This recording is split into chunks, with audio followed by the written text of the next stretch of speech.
जिंदगी में कभी कभी कुछ ऐसा हो जाता है जिस पर यकीन करना मुश्किल ही नहीं नामुमकिन हो जाता है। इस घर में रहने वालों को भी यकीन नहीं हो रहा है कि उनके साथ कुछ ऐसा हो गया है। इनके साथ क्या हुआ है ये बताएंगे, लेकिन इससे पहले इस घर के बिखरे सामान को देखकर आपको अंदाजा तो जरूर हो गया होगा कि यहाँ चोरी की वारदात हुई है, लेकिन खबर इससे आगे की है। पहले ये जान लीजिए, जिस घर के हर हिस्से में सामान बिखरे पड़े हैं, ये घर मराठी के मशहूर लेखक नारायण सुर्वे का है।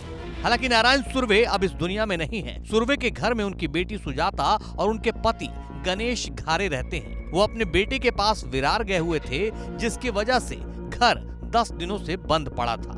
मौका गनीमत जानकर चोर ने इस घर में हाथ साफ कर दिया। एलईडी टीवी समेत कई कीमती सामान चुरा ले गए, यहाँ तक कि घर का बर्तन, सामान और भी कई चीजें। अगले दिन चोर कुछ और सामान लेने वापस आया तो उसे एक कमरे में नारायण सुर्वे की तस्वीर दिख गई। तो चोर को पता चला कि जिस घर में उसने चोरी की है वो मशहूर मराठी कवि नारायण सुर्वे का है। चोर पढ़ा लिखा और शायद नारायण सुर्वे का प्रशंसक रहा होगा, जिससे उसे मशहूर लेखक सुर्वे के घर में चोरी का पछतावा हुआ। इसके बाद चोर ने चोरी किया हुआ सारा सामान वापस घर में लाकर रख दिया और साथ ही एक नोट भी चिपकाया, जिसमें चोर ने महान साहित्यकार के घर में चोरी करने के लिए माफी मांगी।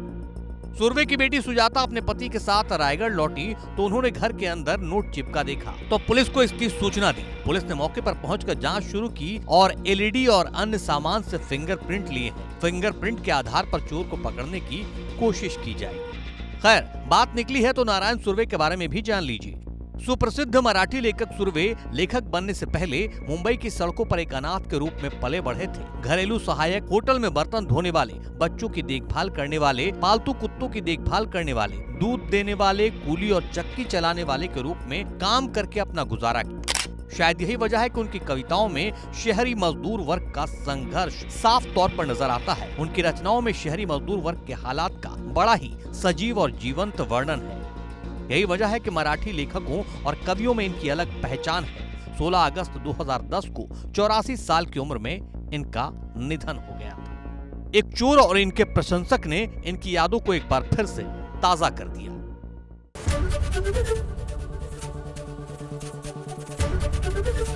एबीपी गंगा, खबर आपकी, जुबान आपकी।